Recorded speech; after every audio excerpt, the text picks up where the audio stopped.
Away we go on a Monday edition, Mr. Irrelevant with you. I'm Alex Strouf, JOSHY DiMaggio here. Hunter Vaughn back at the Everlight Solar Studio in downtown Madison.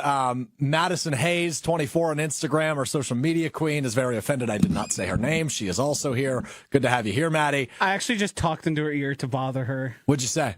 Just, hey. That's it? Yep. Uh-huh. Oh, okay. All right, well, let's stop doing that and focus on what we're doing here, huh, Joshy? You got it. All right, thanks, buddy. Why are you sitting in the dark today? You know, I didn't realize I really was until this moment. It is very depressing in that room. Yeah, let's work on that. Got it? This was the light I walked into because someone must have been here late yesterday, and I just left it. Okay. Well, good to have you here, regardless. Hunter Vaughn is with us for real this time, unlike Friday, as we had a little hiccup there. But Hunter Vaughn is here Friday. Right at 12 or Monday, right at 12:30. Good to have Hunter with us. Lots to get into today. NFL trades possibilities, NBA trades that went down over the weekend. An absolutely chaotic weekend in the NBA. How much pressure does this put on the Milwaukee Bucks ahead of Thursday's NBA trade deadline? We will get into that a little bit later. However, this is huge news.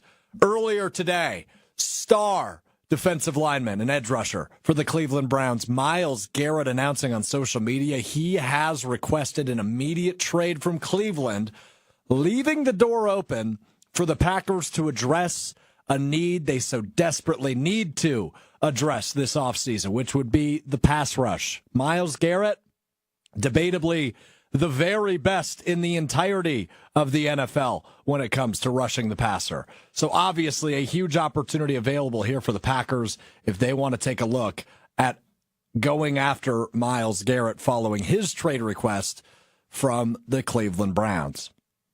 This puts a ton of pressure on the Packers, right? I mean, as you look at who is now available and what teams he would be interested in, he's probably interested in winning a championship because Cleveland ain't doing much of that. A team that has made the postseason 2 years in a row and has a huge need on the edge should be calling the Cleveland Browns. It would be an abject failure if at the very least the Packers did not make an offer. And it might not be a good enough offer, and it might not be an offer the Browns are interested in, but it is a complete mismanagement of a football team that is on the brink of all of a sudden becoming a championship-worthy team if the Packers do not draft up an offer. Doesn't happen to happen today, but it has to happen soon. The Packers have to be in on the Myles Garrett conversations. They have to be. And if they're not, it's a complete failure. And it's bad on Brian Gutekunst. It's bad on Mark Murphy as he makes his exit. Shoot, it's even bad on Matt LaFleur if he isn't pushing for it. And Jeff Hafley as well. If the Green Bay Packers do not make a serious offer to the Cleveland Browns over the course of the next few months or weeks, depending on when he gets traded, it is a failure. Garrett saying on social media, as a kid dreaming of the NFL, all I focused on was the ultimate goal of winning a Super Bowl. And that goal fuels me more today more than ever. And he goes on to thank Ohio for the 8 years he spent there. Obviously a first-round pick back in 2017. Going to the bottom of this statement, the goal was never to go from Cleveland to Canton. It has always been to compete for and win a Super Bowl. With that in mind, I have requested to be traded from the Cleveland Browns. That from Myles Garrett earlier today, released all over social media. And, of course, the speculation has begun, right? Which team is going to make the best offer for Myles Garrett? Now, the good point here is this makes the Browns lose leverage.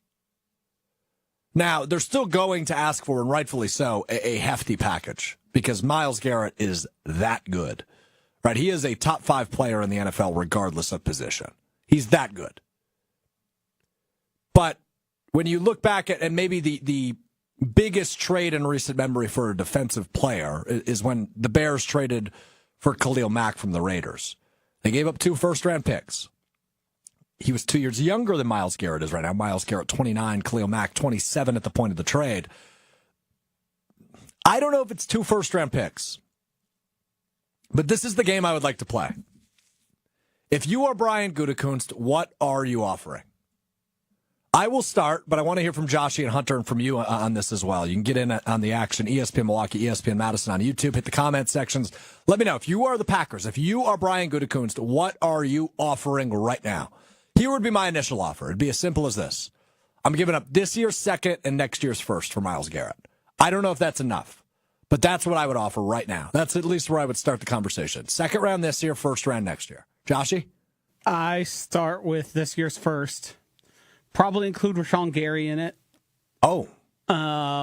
Because as much as we are down on Rashawn Gary and his numbers were down, that is still an asset and probably a first-round talent. Now, underwhelming, but Rashawn Gary's don't necessarily grow on trees. No, they do not.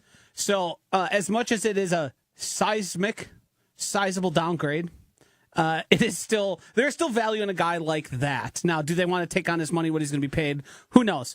And then I probably start throwing in some future second or thirds if to sweeten the pot there. Because, well, let's be honest here, players like Myles Garrett do not become available. Oh, it's so rare. They are not things like this guy has future Hall of Famer on his resume right now, and he still has a lot of career left. And I think his style of play actually translates quite well into the future. He's not like a speed and bend guy. It's a lot of power and physicality and skill at the position.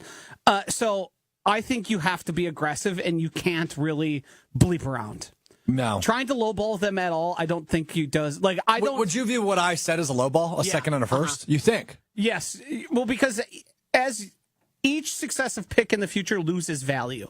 So the first round pick this year is worth 20% more, maybe even 30% more than next year's. Agreed. Just because that's the way they view the draft. So every year, so you need this year's first, I think, is a starting point. If for whatever reason that isn't the market, but we saw even Diana Rossini's smaller amount in her tweet that it looks like a first is going to be part of it, and this year's just because that team has to get a lot better faster, and they are in a bad spot. Now, here's the thing, and I have this on the rundown, number 3, draft picks. But this is a legitimate concern. I've heard a few people bring this up today, and I think it is a completely fair point. The NFL draft is in Green Bay.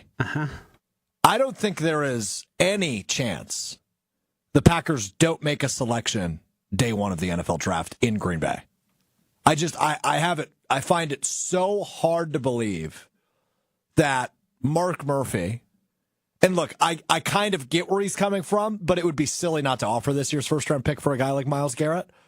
But there is definitely some legitimacy to Murphy has put in so much work at landing the draft in Green Bay. What a disappointment it would be for the fans that are going to travel from not only all over the country, but all over the world to come to Green Bay as Packers fans, maybe even for the first time, to witness this historic event, right? Once-in-a-lifetime type event that is the NFL draft in Green Bay. I fully understand that. And now we're talking future, this is still extremely unlikely. But what leaves a more lasting mark? The Packers making a pick at 23 or acquiring a future Hall of Famer that you can legitimately put in the same breath as Reggie White? It would be that big. It would absolutely be that big. I understand it. Gabe said it, and believe me, I floated this idea out there myself. You have to, with Mark Murphy, he has Aaron Rodgers-sized ego. He spoke for 45 minutes at Matt LaFleur's opening press conference. Mark loves Mark. And we all know that to be true. He answers questions for some reason every month from Packers fans. Why is he doing that? Because it's Mark being Mark. He wants to be part of the limelight. He made it so he's king in Green Bay. Yeah. He's created a system that didn't prior exist. You have to factor this in. But when it comes to Myles Garrett, you could quibble over Trey Hendrickson. Would it be worth trading your first-round pick, not getting that moment? But you know what makes that crowd erupt? When Myles Garrett comes out for the second or third-round pick and makes the pick. That would be Royal Rumble level pop of surprise, awesome moment. Wow. Yeah. Did Joshy just make a Royal Rumble reference the Monday after the Royal Rumble? Sure did. Good for you, pal. Didn't watch a moment of it. Oh, I watched the whole thing, and it was awesome. It was really fun. little bit of a disappointing ending, but that's neither here nor there. Shout out Jey Uso, though. Yeet. Do either of you have any idea what I just did? I know that's the thing he does with the crowd. And it's much like the, what was Daniel Bryan's? Yes. Yeah. Yeah, you got it. I understand. Okay, so back I to had Mark no Murphy. idea. Why are we talking about a male soap opera? See, that's just an unnecessary. Yeah, I mean, Hunter, let's not. No, I this is don't stupid. yuck your yum. You know what Hunter told me? Fine, if we're gonna do this, let's do this. Yeah, I embrace it. I don't care. I'll tell everyone Hunter and I, myself. Per usual, we meet before the show, right? For about half an hour, 40 minutes, and we figure out what we're doing today, right? And he says to me, I didn't really watch sports this weekend. It was a cleanse. It was nice. You know what I did? I watched the extended cut of one of the Lord of the Rings movies on Sunday morning. And he's going to come after my male soap opera. This is what I was going to get into, Hunter. You and I, Hunter, we have this both. I read a lot. You love the fantasy world. You love Star Wars. You have a lightsaber tattoo. Flash I to do. the camera, I believe. That's right. Yeah, it's kind of hard to show it on camera, but yeah. Yeah, we are as dorky as he about our things as he is about, about his wrestling. Don't yuck my yum. No, Thank you very much. My problem with wrestling is just admit and embrace that it is fake and scripted, but wrestling fans refuse to do that and get upset about the fact that it's it is not fake and scripted. Number one, fake is not the right word, and scripted is not the right See, word. The this is where outcomes you are lose me. predetermined. When you guys do this, it's not fake. They're really Yeah, I see them really doing it. And it actually hurts. They're actually doing things that are painful. Great. Right? Saying it That is just fake makes them idiots. Incredibly rich idiots. But yes. Are they that rich? The top guys make a lot of money. And they work a lot. They work like 300 days out of the year. But anyway. All right. Back to Mark Murphy, please. Jey Uso, really? We couldn't have done John Cena or CM Punk. Anyway. So, to your point, Joshy, Mark Murphy loves Mark Murphy, and that's fine, right? Like, all in all, he has done a really nice job in his role as we approach the end of his role. Post-NFL draft, when Ed Policy will take over as the president and CEO of the Packers. This is kind of his big thing, right? The Titletown District and developing that was huge in terms of business, in terms of money towards the Packers. He continues to raise more money, which is great, right? That's what his role is for. But his big thing was landing the draft. And he tried time and time and time again, and he eventually got it for this year. Look, I think it is more a Goody decision whether or not he deals that first-round pick. But don't you think there will be a conversation that Mark Murphy says, we got to reward our fans for being here on a Thursday. We got to reward our fans for being here from all over the country. Less people will show up if they know we don't have a first-round pick. I think that's an improper. The draft is a national event. It is not the Packers hosting X, Y, and Z. The place is typically filled with as many other fans as it is Green Bay fans.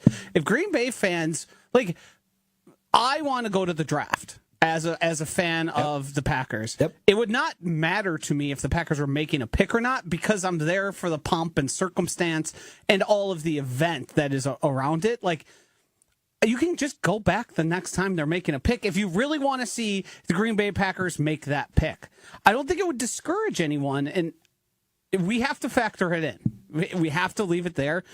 But if you're Mark Murphy, wouldn't you care more about your legacy than that one moment? Like, an eventual Super Bowl would be more important. I mean, he's like barely.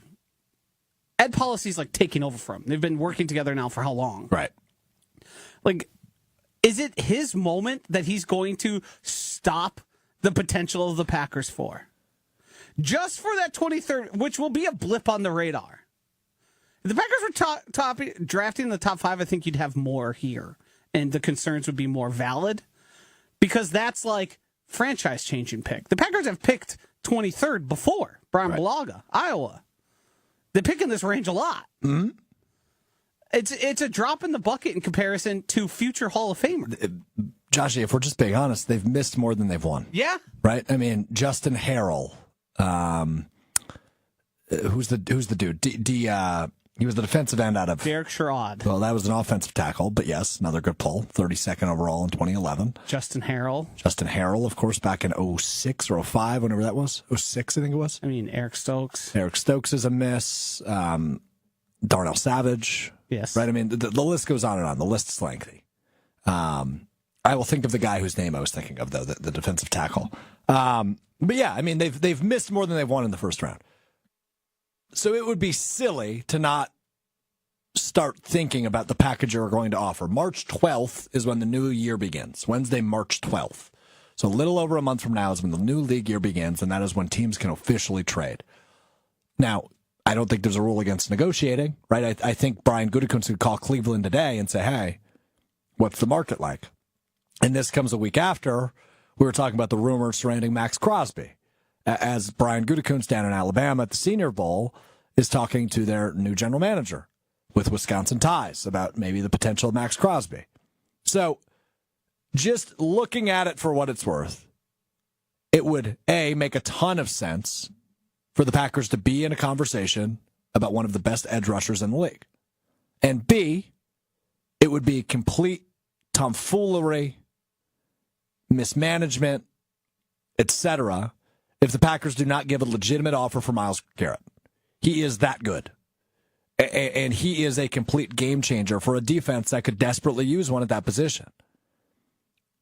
You've got more money to play with than you ever have, at least in recent memory.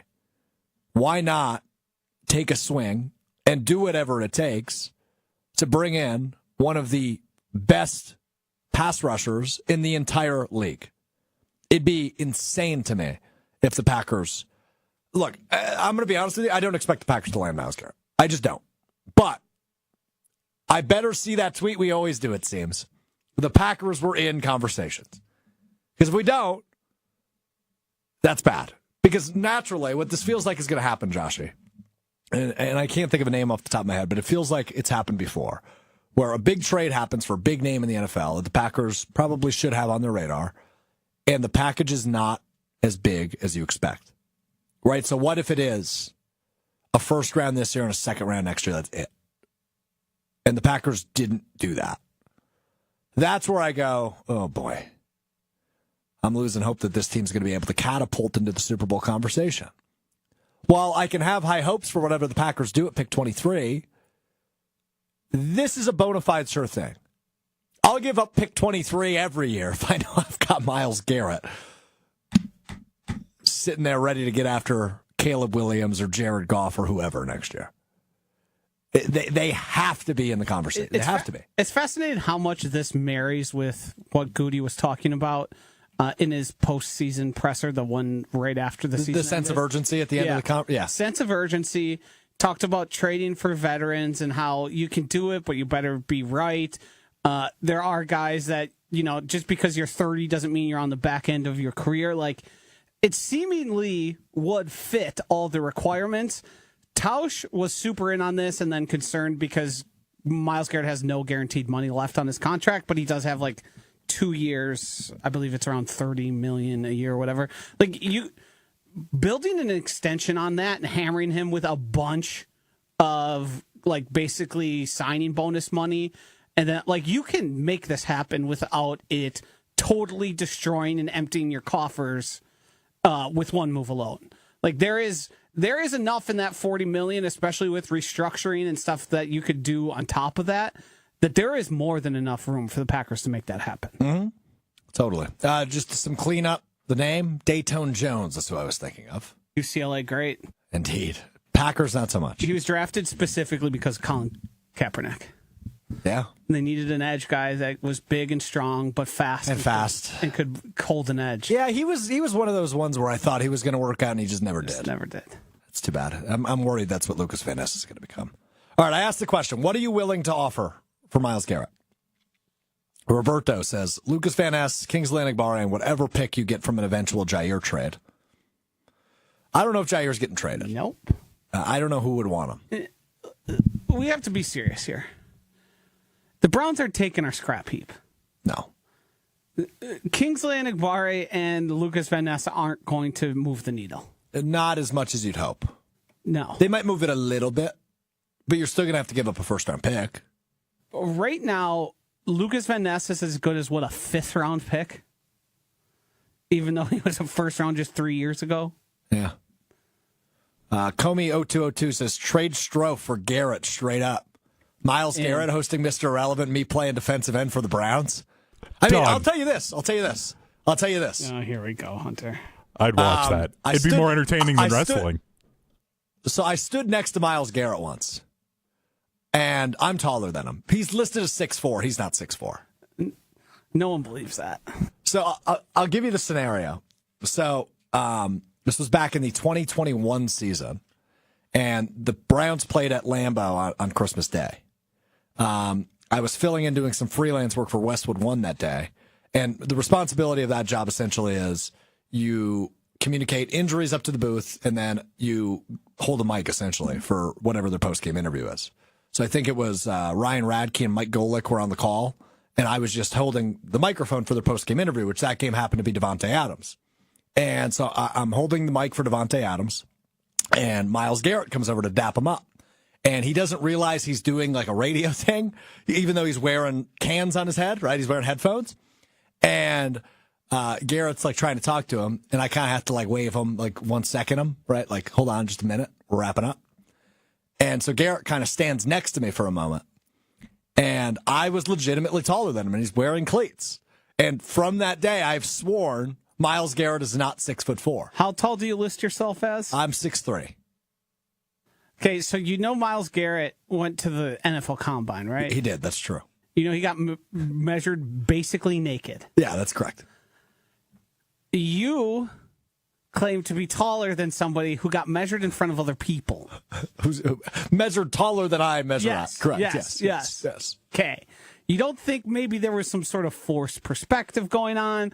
There was, maybe he was lower than you for a natural pitch on the field? No, I'm taller. Or where you were standing? No, they lie about his height. Or they're lying about mine. Maybe I'm 6'5". Well, you could measure yourself. Or Strouf's ego is just that big, and of course he's going to think he's bigger than an NFL player. Well, he's much more muscular than me. Oh, you don't say. To admit that. So brave. I'm just letting you know. He is much wider than me. But no, I'm taller than him. So there you go. But regardless, he is an absolute game wrecker. Officially on the NFL website, Myles Garrett's 6'4"? measurements from the combine is 6'4" and a half, 272. Wow. So I think you're lying. All right. Well, when he gets traded to the Packers, we'll have him on the show, and we will go back to back like they did in elementary school when you had to figure out who goes where on the risers. That's what we'll figure out with Myles Garrett. That'll be our big mission. The only way you're actually taller is if really stuck on this. If he was doing some sort of, you know how they hang from your ankles? They have those boots you can put on to stretch out your spine. The only way that works is if somehow he was doing that, got his height up a little bit based on that, and then basically through the rigors of an NFL season, he shrank. Oh, now that you might be onto something. Might be onto something there. Sounds totally realistic and not just like you're wrong. Hunter, I haven't gotten your take on Myles Garrett and the Packers' involvement yet. What do you think? What do you think it'll take? Do you think the Packers will be in on the conversations and anything we've missed over the course of the last 25? I wouldn't be surprised if the conversations revolve around the Browns maybe trying to get one of the receivers from the Packers. Like, they may ask for, like, Jaden Reed, or I don't think they would go Romeo Doubs, but like I feel like they may want some sort of a young offensive weapon because they may try and go quarterback than the Browns might, and they're going to want more pieces to build around him that they could have for years to come. So like that might be a direction that they try and go, and I just don't know if the Packers are going to make that move. Like it'd be great for Packer fans, and it's fun to think about, but I just don't think they're going to do it. This just doesn't feel like a move that the Packers would actually make. Unfortunately, I agree with you, but they have to be in on the conversation. And if they're not, it's a big miss. Now, we'll have time to think about this, and all teams will, because as I mentioned, the calendar year for the NFL doesn't start until March 12th, which is when you can officially make trades. Now, that's not to say negotiations can't happen and conversations can't begin. And I know there's obviously a lot of contractual stuff, right? Like, so for Jair, for example, you're going to want to designate him as a post-June 1st cut because it saves you money. For the Browns, I imagine if he's not on the roster and he is a post-June 1st exit, that will save them money, and that's likely the route they will take. I know Darren pointed that out in the ESPN Milwaukee YouTube chat as well. So as we dive into the specifics on this, no, we have to wait, right? You know, there's not going to be a Myles Garrett trade announced tomorrow, which is unfortunate. But I'm really intrigued to see how many teams get involved in this, because Myles Garrett made it clear as day he wants to go to a contender, right? He wants to win a Super Bowl. That was mentioned multiple times in his release earlier today, right? He said, very first sentence, as a kid dreaming of the NFL, all I focused on was the ultimate goal of a Super Bowl. Later, he goes on to say stuff like, my goal is to compete for a Super Bowl. With that in mind, here we go. The goal was never to go from Cleveland to Canton, right? So saying from Cleveland to the Hall of Fame. It has always been to compete for and win a Super Bowl. With that in mind, I requested a trade from Cleveland Browns. So it is very clear teams like Hunter's Dallas Cowboys probably not in the mix. It is very clear that teams like, I don't know, the Arizona Cardinals probably not in the mix. But teams like the Packers and the Commanders and teams that are just maybe a piece or two or three away are going to be in the mix. The Packers have the cap space. Frankly, I think they have the trade capital. I just don't see what could stop them from giving them an offer they can't refuse. The Packers have the pieces to give the Cleveland Browns an offer they can't refuse. Will they pull the trigger on that is the big question. And that's the one I'm wary of, frankly. So we will see. Are you at all on that. worried with this, that in the conversations that the Packers hopefully are having with the Browns, that they don't try and view Myles Garrett being 30 as the same way that the Packers themselves internally view older players and try and get his price down more because of that? And then the Browns are just like, okay, if you're going to sit here and play games, we're not going to mess around. We have other teams who are actually serious about this. Because I feel like that's part of why I'm kind of worried about this for the Packers, is that they're not going to value Garrett the way they should just because of his age. Yeah, and it's a fair point by you. A couple of things on that, right? Like, this youth movement experiment for Brian Gutekunst is fun. And it's provided some really fun moments the last few years, right? The rise of some of these young guys that other teams probably wouldn't work into their onto the field until year 2 or 3. Think about a guy like Tucker Kraft. What a fun story he's been. Think about this year, right? All those pieces on defense, Edgerrin Cooper, Javon Bullard, Evan Williams, have carved out legitimate starting roles on a defense their rookie season. But something the Packers desperately lack is A, veteran leadership, and B, guys that have been there and done that. Now, Myles Garrett obviously has never been to a Super Bowl, but he is an absolutely dominant force, right? He's the best in the planet at what he does, right up there with T.J. Watt, and Max Crosby, who's a name obviously that's been floated around a lot. I saw somebody, and I want to give credit real quick on the ESPN Milwaukee YouTube chat. It was Roberto that said, he'll be 30 next year. I'd take Max Crosby over him if less expensive. I think the package will be comparable. The nice part on this Garrett request is that lowers the leverage the Browns have. Garrett's not going to play another snap for the Browns. They know that. So they're going to take the best offer they get. And just for purposes of being transparent, right? Max Crosby is 27. He'll be turning 28. So he's about a year and a half younger than Myles Garrett. And both dominant. But when it comes to the youth movement and maybe Garrett being older than some of the players you pay for, he also gives you way, way more output than any other player on the planet does. So does age really matter? Sure, you're not going to have him until he's 38. It's probably not going to be the case. But could you get 3-4 good years out of Myles Garrett? Yes, absolutely. You could. So that's why making this trade is worth it. I hear you, Hunter, because I think it's a completely fair point, given Brian Gutekunst's track record. But this has to be the exception to the rule. If anything is, this has to be it. It's got to be. And Hunter brings up totally fair points. I've been hemming and hawing them myself. I think it would be to a level of like malpractice that is like this is one of the best single-handed football players on earth that is becoming available to you. Right. These guys don't become available, and they don't become available at this point in their career. Like some of these guys eventually will end up after it's like their career's run its course. I mean, he's still in his like physical prime. Now he's not ascending by any means, but the amount of Myles Garrett before you have to worry about his skill decline, that's so far away. Yeah, and Ron and the Key, our guy on the ESPN Milwaukee YouTube chat, also making a fair point, right? The age means less than it used to. And I think what he means by that is this, right? Like the Packers and Brian Gutekunst's 3-year plan that we outlined last week, and Rob Domofsky did a great job diving into on ESPN.com, is he wanted to start fresh, right? Jordan Love, bring in guys he can grow up with. You're past that now, right? Like Dobbs and Watson entering year 4, Reed and Wicks entering year 3. Kraft and Musgrave entering year 3. So you've got all these young guns offensively. And defensively, you've got a really nice core building, right? Look at, obviously, you've got Gary under contract and Clark under contract. Quay Walker likely going to get a 5th-year option, so you've got at least 2 more years to deal with him. Edgerrin Cooper, Javon Bullard, Evan Williams, Xavier McKinney, obviously under contract. It's time to go get a game changer. And I think that's what Ron means by the age means less than it used to. Well, I also think, too, just scientifically, guys That's age better. And I mean, he is physical specimen. Look at he's an Adonis. He's cut from marble. He's like, it's not like Luka Doncic, who just got traded. Oh, we'll get to that. Who might be having a few too many beers. I don't think Myles Garrett has taken too many cheat days. If you've ever seen him take his shirt off. What do you think? What kind of candy do you think he likes? He's probably like just a regular Snickers he guy. He strikes me as a Swedish fish guy. Oh, okay.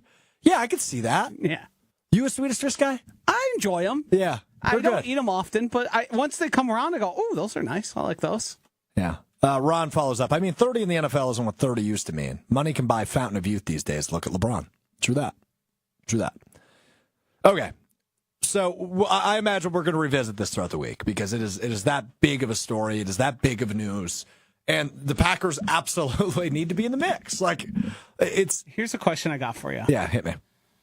Aside from Jordan Love, and I'm not saying Jordan Love's better, I'm just saying if Jordan Love gets traded for Myles Garrett, you don't have a future for a Super Bowl, so it doesn't make sense. Malik Willis ain't winning you a Super Bowl. Sorry to break it to you. Excluding him and positional value of a quarterback, is there any no-go on the Packers? Is there anyone you would say, that's a bridge too far, he's aging? Like, I would send him back Xavier McKinney and tell you, guess what? If they required it, I would obviously not. But you're saying this in relation specifically to Myles Garrett?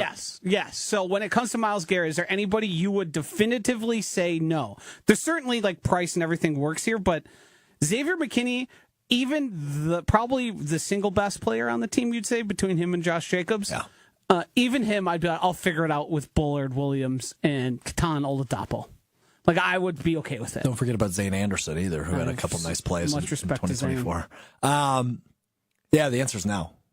Nobody's off limits, except Jordan Love. Yeah. Jordan Love is the one piece that's off limits. That's it. I can't think of anybody else. They want Josh Jacobs? Sure, take him. I would honestly hem and haw about like a Zach Tom. Yeah, that's where my head went, was like one of the offensive linemen, Elton Jenkins or Zach Tom. I'd hem and haw that one just because that's probably. You're really hemming and hawing a lot today. Yeah. Have you noticed that? You got to hem and haw when it comes to Myles Garrett.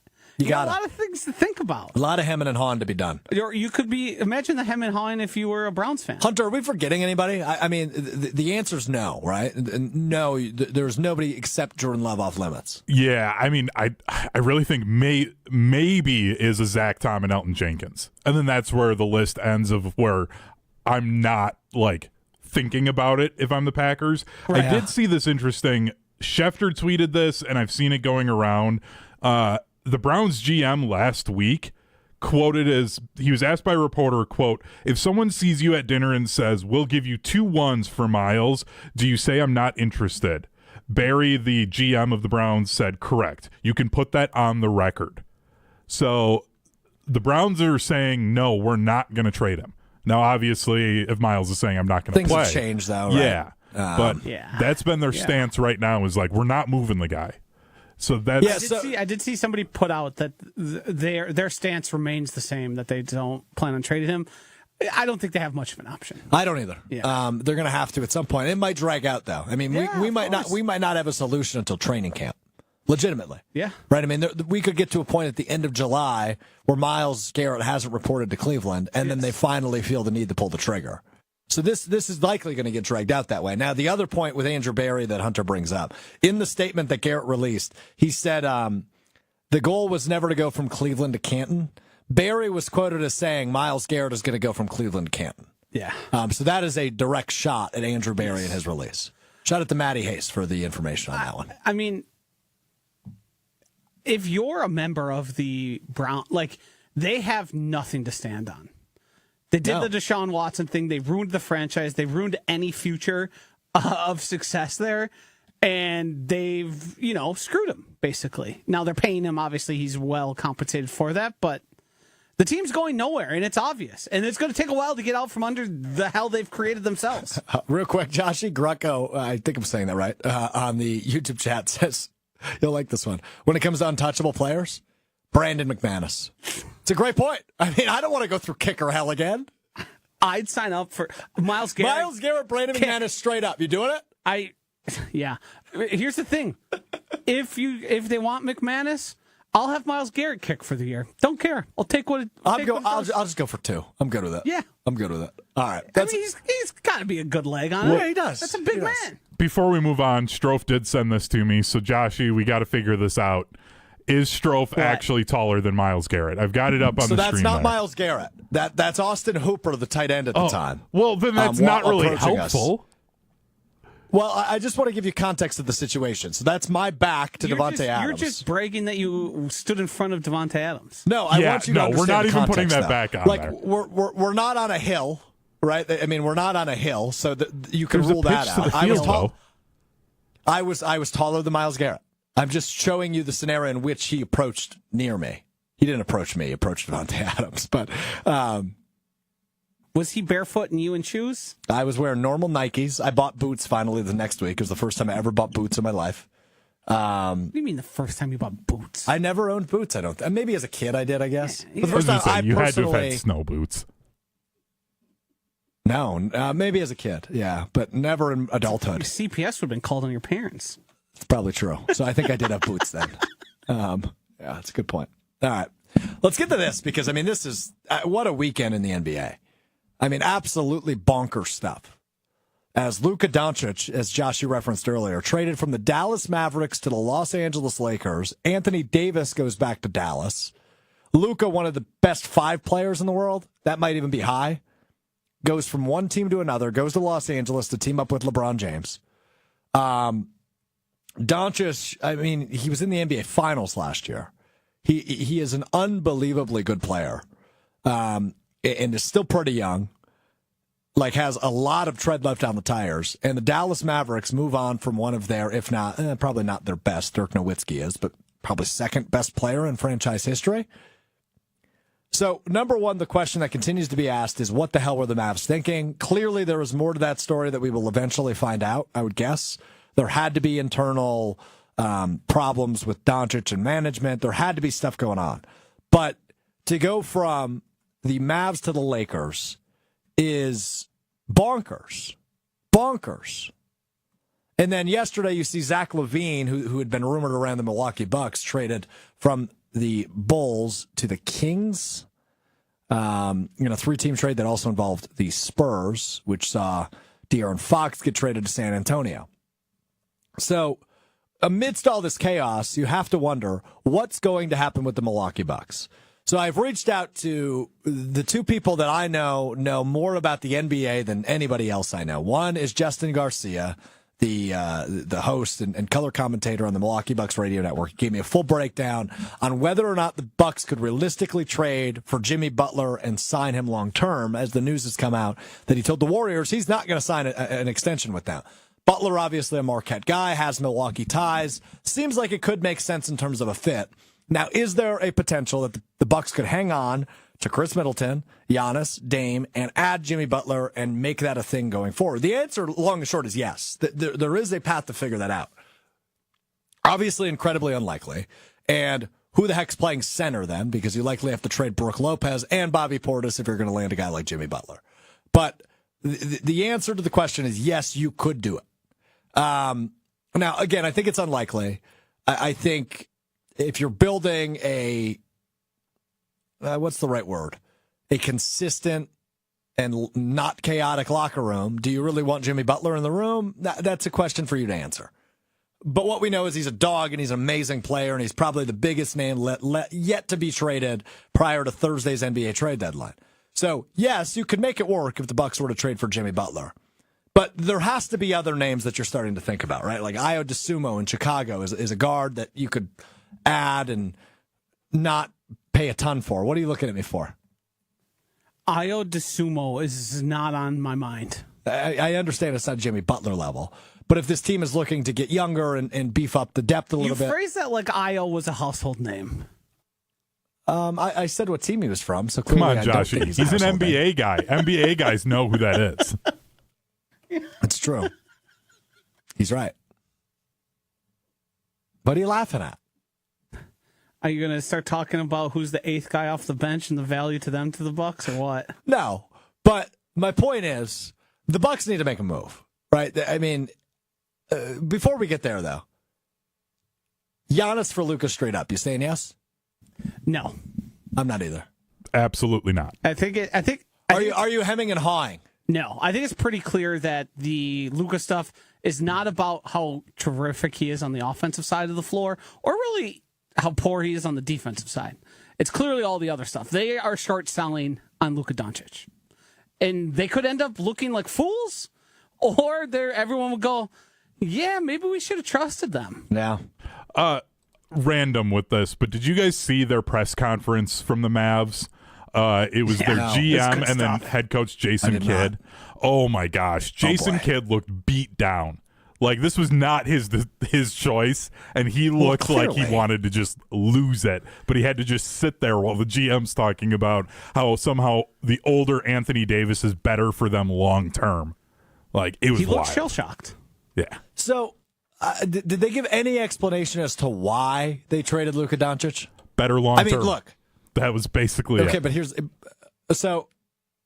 no, but I hear you, but no. They resisted. So if you follow the tea leaves here, they resisted saying the stuff that they really meant. Right. And all that stuff's been leaking out. The fact that he's like apparently up to 270 pounds. The fact that he's not concerned with his body type and his like general fitness seems to be. Hey, to be honest with you, if I'm the GM or the coach, I don't give a damn what your fitness is. If you're doing what you've been doing, I'm good, bro. I'm good. I think what they're telling you is they do not think he is going to age well. And once he becomes available for that, well, no longer, that Supermax, that would be a big issue because he would continue to get injured more and more often. He's practically averaging a triple-double. Hey, I'm not saying it was a good idea. I'm just telling you it seems like Luka isn't fun to work with. And isn't particularly concerned about like the health aspect. And what better place than to get him to figure out than with LeBron James, who's at 41 and somehow has kept it together. That's a good point. 40. Sorry, I misrepresented him. Would you say How 41? dare you? Yeah. Unbelievable. Seth chimes in. NBA is fixed. That's why it happened. Need LA to be good. It's the only explanation. I promise you that's not the case. But I appreciate Can we ban that person? No. Seth, you're welcome anytime. I love a good Get conspiracy theory. Ban him. Dude, I have literally broken out a legitimate tinfoil hat on this show before. I'm all for it. I am pro nonsense. I'm so tired of the fixed. Oh, me too. But it's all right. It's every mid IQ you see. Everything's fixed. Everything's fixed. No, don't insult this IQ though. That's apologize to Seth. that wasn't called for. I think I was being nice by saying mid. Seth, I think you should just make fun of Joshy's vocabulary. It's a touchy subject with him. It's touchy with you. Hey, rumor has it you said you used the word seismic in a poll today. Yeah, that wasn't me. Oh, who was it? That was posted by Jen. Oh, okay. But Because Jen Latta, you're referring to, Jen, Gabe, and Chewy, weekdays Yes. mornings 7 to 9. The reason Seismic was we wanted to get in also Shock, because there's been big trades. Obviously, Aaron Rodgers getting traded is like, in terms of like actual, it didn't feel that big because we all knew it was going to happen. Right, it dragged out forever. Right, it dragged out. It was clear there was acrimony between them for multiple years. Luka, we thought, was going to sign a Supermax, and basically they were just going to build around him. I thought Luka would be a Maverick forever. Correct. Dirk Nowitzki style. And that's why Seismic was used, because it was earth-shattering. Like, whoa. Yeah. Crazy. Crazy weekend. Who was talking about Seismic and me putting it in a poll? Who tried to bus roll me? Nobody tried to bus roll you. Is she in the room with us? She may or may not be in the room with us. And she said, "What does this mean to me?" Ah, gee. I said, "You don't know seismic?" And that's coming from me, Joshy. I said, "You don't know what seismic means?" So she was going to reply with the ESPN Milwaukee account, and it says, "Do you know what seismic means? Yes or no?" But I said, "You probably shouldn't do I that." think most people would know. Yeah, I was going to say, it's gonna that be could like end up 98% embarrassing for yes. ESPN Milwaukee. Yeah, I talked her out of it. We're good. We're good. All right, you learn something new every day. For some people, it's the word seismic. We learned something new today. It's time now for What We Learned on this fine Monday. Joshy's perched up. What do you got? I'm going to try and say this without sounding like the oldest guy ever. Oh, I'm excited for this. But I think music is in a bad spot. Okay, what's that? You watched the Grammys last night, I I assume? watched the Grammys. Huh? I saw clips. I don't think anything interesting is being done from a music standpoint, and I think we've gotten extra vanilla, and it is basically the formula applies to every popular artist that is somewhat similar right now. There is nobody doing anything different or interesting. Okay. And the only one you could really say that about is Chappell Roan. But Okay. Beyonce's album was not good. That song, not that great. It got played a lot. Sabrina Carpenter, what's there? She's cute. Wow. Benson Boone, why are you a worse version of Imagine Dragons? What is that? Okay, that's a take. That's a take. You suck. That is a take. That song, awful. Awful. What did you say sounded like that? earlier? Sounds like a true stroke engine when you're revving it. These beautiful things that I've got. I want you, I need you, oh God.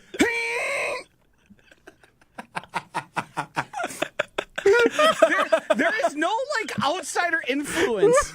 It is just what it is.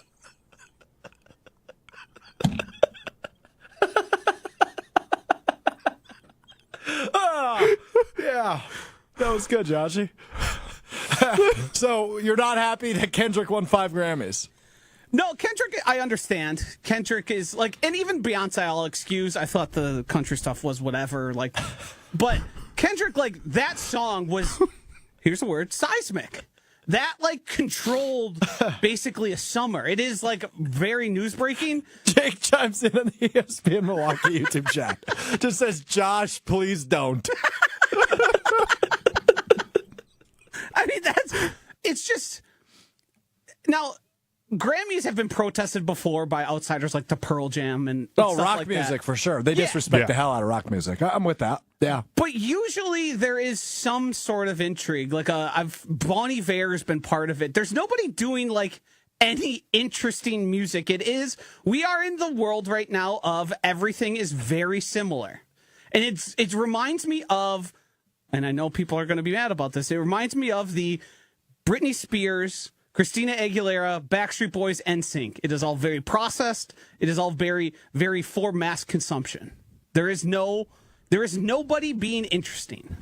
I mean, to bring it to the sports flashed world. about this. It's the take about the NBA right now. Like, it's been analytic to death, so it is either 3 or dunk, and then there's nothing in between. And the nerds have figured out, like, this is what's going to make you the most efficient. This is the best way to do this. It's the same thing with the music stuff. Yeah. And you can apply it to also movies. I can't get over the 2-stroke engine. I mean, song is insufferable. Why did Gen Z look at Imagine Dragons and go, we need another one of these? I don't think that's what happened. That is exactly what that I actually think that's a beautiful song. No. I happen to think that is a beautiful song. There's not a day that's going to go by for the rest of your life where you hear that song and you don't think of as True Stroke. Yeah, it's too bad because that's my niece's favorite song. It's been my niece's favorite song since it came out. How old's your niece? My niece is 3. Oh. 3.5 to be exact. Yeah, I mean, it makes sense. It's crazy. Anyway, all right, Hunter, what do you got? Sticking with the Grammys theme, photo up on the stream right now with Kendrick Lamar. He went 5 for 5 with for Not Like Us. And I just want to point out the fact that was a diss track about Drake, who's from Canada. Kendrick Lamar wins 5 Grammys, and he wears a Canadian tuxedo to the Grammys. So It's just a hell of a move. adding on to the disrespect for Drake, and I love it. Can we just talk about the hell of a week Drake is about to have? Started last night, ends next Sunday. Yeah. This is a song in which he is literally called a predator. Uh-huh. Yep. It then went on to win not 1, not 2, not 3, not 4, but 5 international awards. And the entire crowd is singing along the part where it says probably A minor. I saw right? Taylor Swift do it. Yeah, yeah. And so obviously that's humiliating for what it is. Then next week, the biggest television event in America every single year, in the world, excuse me, not America, the biggest television event every single year is the Super Bowl. Playing the halftime show and confirmed playing the song that won 5 Grammys last night is Kendrick Lamar. Drake not only lost this beef, he lost it like 8 times over. It won't stop, right? He got vocally murdered when this song came out, and it won't stop. It won't go away. It's incredible. He can't go to a Super Bowl party. Like Drake, known sports fan, can't like watch the Super Bowl with other people because it is going to make a reference to him being a predator at halftime. It's like, wild. Yeah, I absolutely love it. I'm here for all of it. I think my favorite part of the beef was when DeMar DeRozan showed up on stage and danced with Kendrick Lamar during the show to Not Like Us. So, like, a Toronto guy. Toronto legend. Yes, was there with Kendrick. Like, I love it. I also don't like any of Drake's music. I don't get how people like him at all, so this has been great for me. Wow. Joshy and Hunter on the anti-music bandwagon today. Well, I know a bandwagon we can all get on, and that would be the anti-Bears bandwagon. Joshy, you want to jump on real quick? All right, let's start. I feel like I've been planted there since about 2002. What year were you born? 88, but I wasn't really paying much attention to football. You were born in 88? Yeah. Wow, old. Yeah. I'll be taking Maddie, who made that face, to HR. We don't age shame here. You're right. We don't. We do not. So let's start with the Pro Bowl. So first off, I do want to give a little bit of credit to the NFL. They tried new things again this year. Some of the quarterback contests, the game shows, the flag football. I know they did much of that last year. This is the first year I've actually watched it. I give them credit for trying new things. It still wasn't that great. What are you doing? I figured I'd give it a shot before I said, it's awful, right? We don't need a Pro Bowl. We don't need a Pro Bowl. But it was okay. I thought the quarterback target challenge was kind of fun. I thought I watched on, I think it was Thursday night, Xavier McKinney and Rashawn Gary playing like the newlywed game. Like, that's kind of fun. It's different. But meh, we don't need the Pro Bowl. Anyway, I was as I mentioned last week, I was at family Christmas for my girlfriend's family last night. I know it's February. I get it. We still did it yesterday. And the Pro Bowl was on in the background. I wasn't really paying attention until I saw this. Jalen Johnson, cornerback of the Chicago Bears, ran around the Pro Bowl yesterday with his jersey shirt backwards.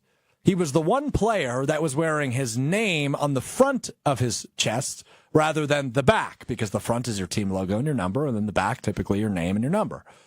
Jalen Johnson all week, not just the game, all week, wore his shirt backwards to show his name over the team he's representing, which, just a very Chicago move of him. Just incredibly Chicago. Like, tell me you're a douchebag without telling me you're a douchebag. Example A. Here, I'm going to make another outdated reference. Have you ever heard of the group Crisscross? Heck yeah. Do you know what's famous about Crisscross? But they also No, wore I their don't. pants They roll- backwards, Josh. Jalen Johnson was wearing his Correct. pants backwards. So you But I can't believe you they can't also give the wore- crisscross they also- defense. Well, I wasn't giving you a defense. I was saying this hasn't been done since crisscross. And I believe they wore also shirts and jerseys backwards. Okay, but hold on. Yeah. What does Jalen Johnson looking like a fool have to do with crisscross? Crisscross wearing their clothes backwards also. Yeah, but crisscross is more of a musical statement. This is an athlete playing in a flag Was it a football musical game. statement or was it a fashion decision? Maybe a little bit of both, but they were doing the fashion decision to differentiate themselves. Where Jalen Johnson is attempting to differentiate himself in a flag football Was game. Jalen Johnson not trying to But differentiate read himself? the room for a moment, Joshy. Read the room. Right, like what am I reading? this They're isn't a playing fashion 7-on-7 choice. flag This isn't a football. fashion choice. This is him saying, I am greater than everybody else here. Read my name, which is the most generic last name in NFL history. Right? There has been more Johnsons in the NFL than Smiths or Joneses. Nothing about you is different. He treated the Pro Bowl with the due amount of respect. That I won't argue with. So I didn't even know the game happened. That's fair. The NFC won, by the way. Cool. I was happy for them. Seth with a good point, who you tried to ban. Great point here. If you care about creativity, you need to find smaller artists and independent film creators, which you could even find on YouTube. Hear that, Joshy?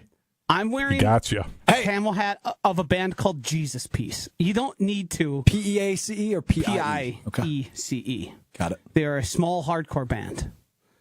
I listened to a lot of it, but there also was a time where a lot of different music also got popularized. Did you see one of the artists that kicked off the Grammys last night? Did you watch? I did not see the beginning of it. Brittany Howard shredding some guitar. She's now in a hardcore band herself. Is she? Yes. No kidding. She's phenomenal. Saw her at Summerfest Alabama last year. Shakes. Speaking herself. of, yep, Alabama Shakes. So that's not the metal band, though. What? Alabama Shakes. No. What's- I don't know the name of the band, Okay, but got she it. was recently went semi-viral for being. She was doing screaming vocals. So what we've learned today is that the Packers should trade for Myles Garrett. That Mark Murphy doesn't want them to trade their first-round pick, probably, because that's very Mark Murphy of him. Josh hates music. And Summerfest announced their newest headliner this morning, and he didn't even know this until I told him. Benson Boone coming to Milwaukee this summer.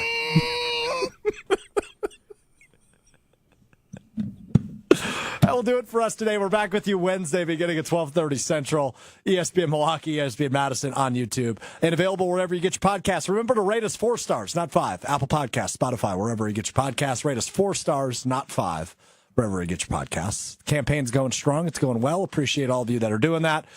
Just search Mr. Relevant. It'll be the first result that pops up. Click subscribe. Go ahead and rate us 4 stars or 5 if you feel like it on Apple Podcasts and Spotify. We'll be back with you Wednesday, continuing to discuss the Packers offseason. We'll probably preview the Super Bowl a little bit the rest of the week. Chiefs and Eagles coming up Sunday from New Orleans. It's going to be a great week. Hey, peace.